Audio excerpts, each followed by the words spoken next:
Again, good afternoon everyone. My name is Roseanne Diaz. To continue the discussion of Miss Riverland Taytay, I am here to tackle about the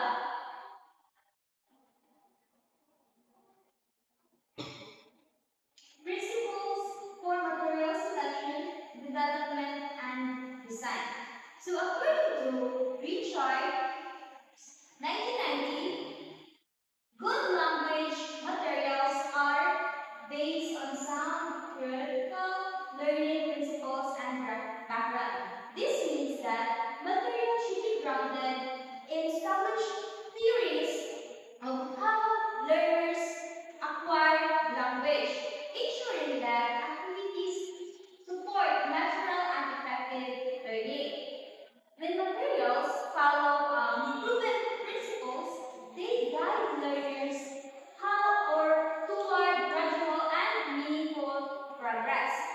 Next is feed and retain learners' interest and attention. Materials must be engaging so that the learners stay motivated and focused throughout the learning process. Appealing content helps sustain curiosity and encourages active participation. The third one is meet the learner's needs and background. This means that effective materials considers learning or learner's proficiency goals and personal experience. When content connects to their background, learners find it easier to relate to themselves about sa kanila siya na topic. And the fourth one is provide examples of language use. Materials should show clear, authentic models how language is used in real communication. These examples helps learners to understand grammar vocabulary, and expressions in the context. The fifth one is provide meaningful activities. Activities should require learners use the language for real purposes, rather than just memorizing words. Meaningful tasks designed for deepens the understanding and encourage practical communication. Number 6 is provide opportunities for authentic language use. Materials should allow learners to participate in language situations that mirrors real-life communication. Authentic use helps build confidence and prepares learners for actual interaction outside the classroom. So another principles for material selections and development and design is from Tomlinson, 1988.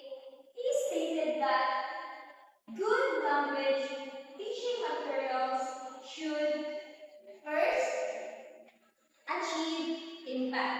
This means that materials should capture learners' attention through interesting topics, visuals, or activities.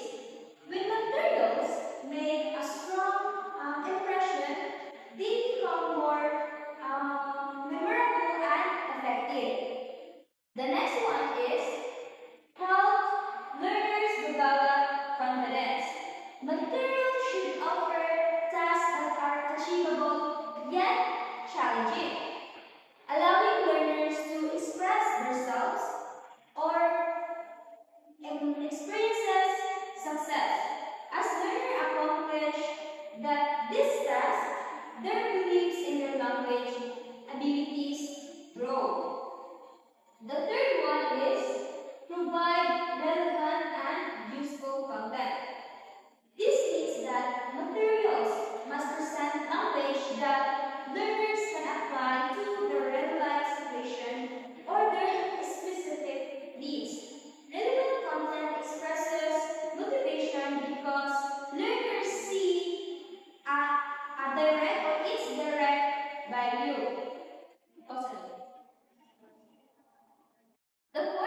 is expose learners for authentic language use. Material should include real languages or real world language such as conversation, articles, videos, messages, or messages. Authentic exposures helps learners understand how language is naturally used by native speakers. Next is take into account individual differences. Materials needs to consider learning styles, their interests, its background, and learning speeds. Recognizing these differences ensures that all learners can success and benefit from the content. And the last one, according to Tomlinson, is encourage learners' involvement. Material should promote active participation through the tasks that require thinking, interaction, and creativity.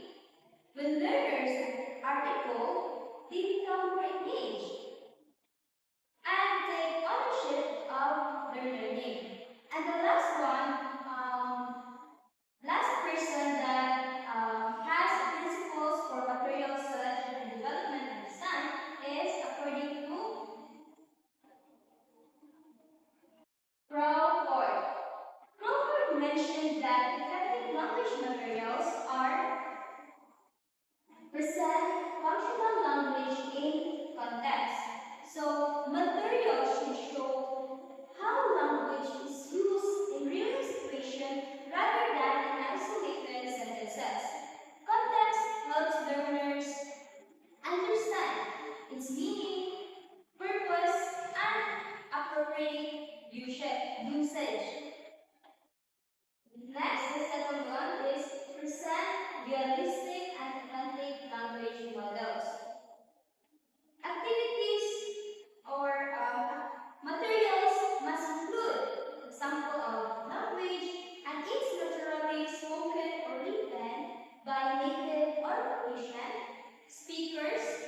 Authentic models help learners develop more accurate and communication skills. The third one is more purposeful of use